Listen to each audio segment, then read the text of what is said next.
आदित्य अब ड्रैगन संरक्षकों की शपथ ले चुका था।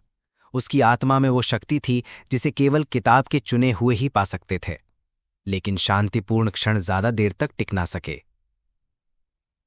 पैगोडा साम्राज्य की सीमाओं पर अब छाया फैल रही थी। सांझ होते ही एक गहरी काली धुंध ने आसमान को ढक लिया और तभी पहली बार छाया सम्राट प्रकट हुआ।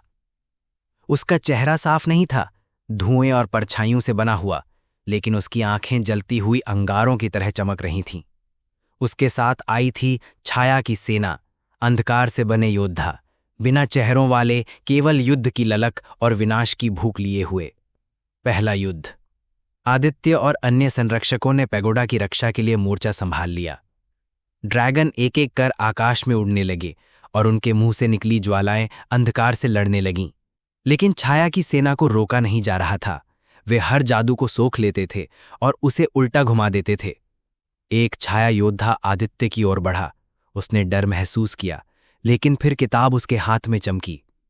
किताब का नया पृष्ठ खुला। उसमें एक मंत्र लिखा था, जहां छाया गहरे हों वहीं सबसे प्रबल प्रकाश जन्म लेता है।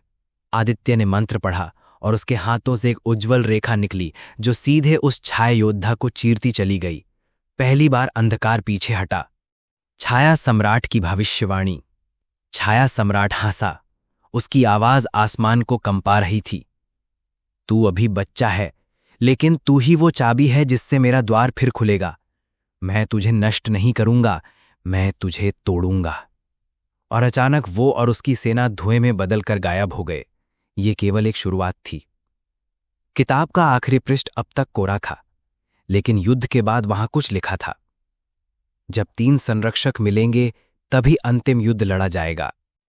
आदित्य अकेला नहीं था, 2 और चुने गए थे, लेकिन वे कहाँ हैं, कौन है? अब उसकी यात्रा केवल रक्षा की नहीं, बल्कि साथियों को खोजने की थी।